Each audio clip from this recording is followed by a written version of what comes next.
Hey there, this is New York Times bestselling author and ridiculously happy wife Laura Doyle. Buckle up! Aubrey's about to take you on another great episode of The Road to Rediscovery. Sit back and enjoy. Our lives are laid out on a road of bumps, turns, struggles, and more. How do we respond? How do we endure adversity for learning and growth? I'm Aubrey Johnson, and we'll explore these questions and more on The Road to Rediscovery.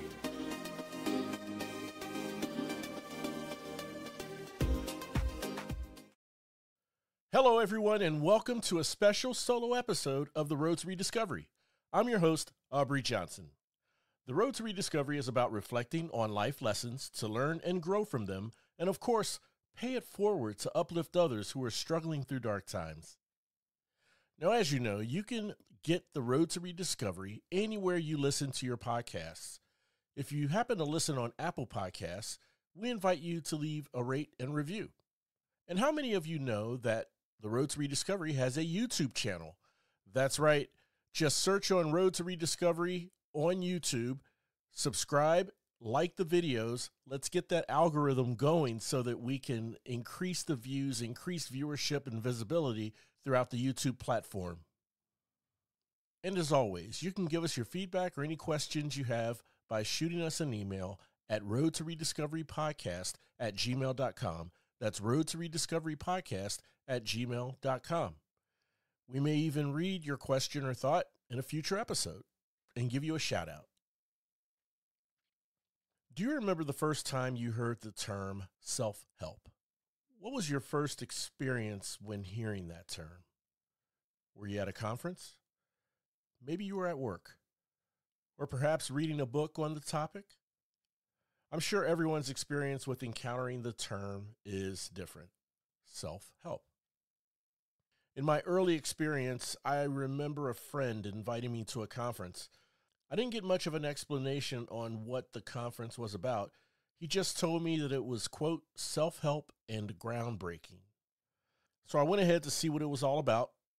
Turns out it was a guy in bifocals, oil slick hair, and a multi-patterned suit talking about how we can change our lives for the better by going into business for ourselves, improve the quality of life for our family, and bring, quote, other people under our network to boost our business growth.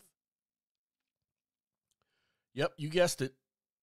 It was a multi-level marketing pitch, also known as MLM or, quote, pyramid selling.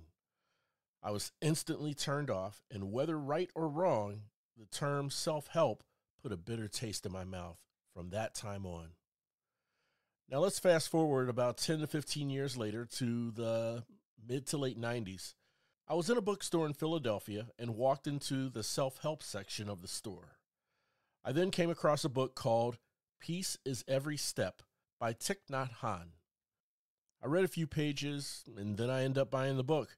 As I was driving, I was a bit confused in the self-help term from my initial experience. The author of this book wasn't trying to convince me to start a business. He wasn't trying to extract large amounts of money from me either, just the price of the book. Then a few months later, I saw a speaker on television named Les Brown. I couldn't take my eyes off the screen. He was so engaging. After hearing him talk, I felt motivated, ambitious, inspired, and validated as an imperfect human being. And he didn't want any money from me either. Just maybe the purchase of one of his books, but no pressure at all. Now, I know I'm talking a lot about self-help, and this episode is not about self-help, but I wanted to give you a bit of context on my experience with it as we transition to a similar concept and this episode's topic, self-care. Now, I'm sure I'm late to the game, but I first heard about self-care about 2 years ago, maybe 3. Upon learning about it and what sorts of things constitute as self-care, I thought, well, self-care. This has always existed.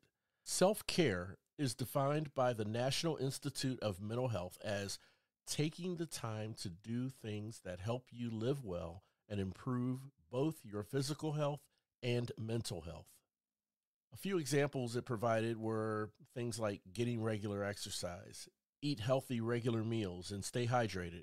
along with a few others. For as long as I can remember, people have been trying to get regular exercise and eat healthy each day. So what is the differentiator? Well, the answer to that question is, I'm not sure. But I believe the differentiator is the fact that 20, 30, and even 40 years ago, mental health was hardly regarded or acknowledged. So while exercise and eating healthy mostly contributed to physical health and physical health improvement, and with the words mental health included as part of the definition I just read, the NIH has included other self-help examples like practicing gratitude and focusing on positivity, among others, making self-care a holistic activity, in my view. So the whole point behind all this, without getting caught up in cliches and catchphrases such as self-help and self-care, how do we improve our discipline to make ourselves a priority to practice self-care? When it comes to a discipline for self-improvement, we all have the best of intentions to be consistent and work hard at improving. But for most of us, one of the following two things, or maybe even both, tend to get in our way.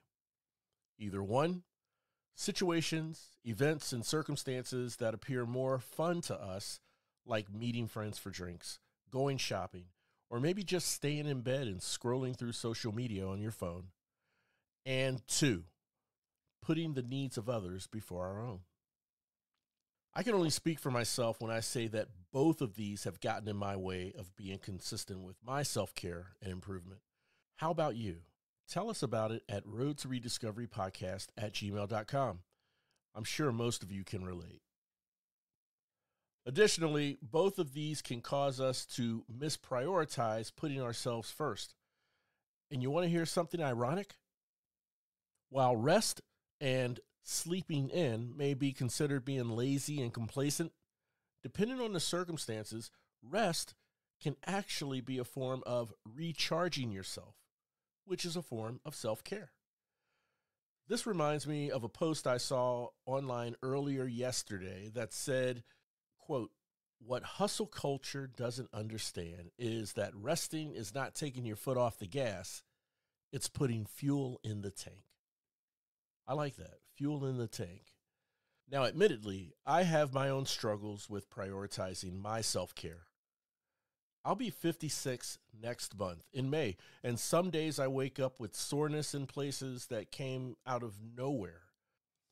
On these days, it's quite easy for me to convince myself to make some coffee and breakfast instead of working on my cardio and core exercises, which I try to do daily. Additionally, when it comes to getting plenty of sleep, another form of self-care, I guess I sometimes suffer from a little bit of FOMO. You've heard that term FOMO, right? FOMO, fear of missing out, of what's going on in the late night. I am a late night person. The weird thing is, and it's quite silly, honestly, I'm at home. My going out days are long over. I don't miss anything or have any fear of missing anything outside my home late at night. So maybe I have a fear of missing out on a late night talk show or something. I don't know. More to come on that in a future episode and future topic at a future time. I want to share with you 3 methods that I have adapted at the beginning of this year to help me stay the course on my self-care. And maybe you already use one or more of these. Here we go. Number 1, have a mantra. Is there a phrase you can make that's short and to the point that can remind you to prioritize yourself and remind you why you are in this commitment?